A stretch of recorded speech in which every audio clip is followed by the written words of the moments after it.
બધા Canada, US, UK તો બધા લોન કરે છે. પણ યુરોપની કોઈ બી કન્ટ્રીમાં જવું છે અને એમની લોન નથી થતી, તો એ આપણે સ્પેશિયલ એપ્રુવલની અંદર યુરોપ કન્ટ્રી માટે લોન કરી આપીએ છીએ.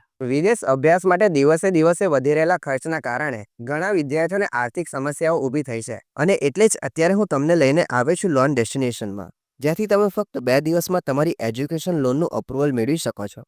અને પહેલા કોઈ એજન્ટની ભૂલથી તમારી લોન રિજેક્ટ થઈ હોય તો તેમાં પણ સુધારા કરી લોન ડેસ્ટિનેશન થકી ફરીથી અપ્રુવલ મેળવી શકો છો. તો ચાલો આપણે લોન ડેસ્ટિનેશનના ફાઉન્ડર ભાવિનભાઈને પૂછીએ કે તમે કઈ રીતે ફક્ત 2 દિવસમાં એજ્યુકેશન લોનનું અપ્રુવલ લઈને વિદેશ અભ્યાસનું સ્વપ્ન પૂરું કરી શકો છો.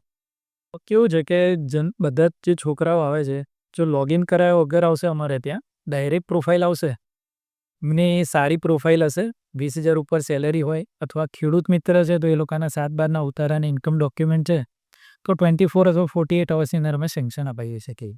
અને એ સિવાય એજ્યુકેશન લોનમાં તમે વિદ્યાર્થીઓને બીજી કઈ સેવાઓ પૂરી પાડો છો? આપણે લોન સિવાય આપણે એમને બેંક બેલેન્સ શો કરવું છે, તો એ બધીની સુવિધા આપણે અહીંયાથી લોન ડેસ્ટિનેશનમાંથી મળી જાય છે. અને મારે એ જાણવું હતું કે બીજા બધા જે લોન અપાવે છે એના કરતાં લોન ડેસ્ટિનેશનમાં શું અલગ છે અને શું વિદ્યાર્થીઓને ફાયદો થાય જો તમારે જોડે કામ કરાવે છે તો? બધા કેનેડા, યુએસ, યુકે તો બધા લોન કરે છે. પણ યુરોપની કોઈ બી કન્ટ્રીમાં જવું છે અને એમની લોન નથી થતી, તો એ આપણે સ્પેશિયલ એપ્રુવલની અંદર યુરોપ કન્ટ્રી માટે લોન કરી આપીએ છીએ. તો રાહ કોની જુઓ છો? તમારા વિદેશ જવાના સ્વપ્નને સાકાર કરવા માટે સ્ક્રીન પર આપેલા નંબરનો સંપર્ક કરો અથવા લોન ડેસ્ટિનેશનના ઓફિસની મુલાકાત લો. ધન્યવાદ.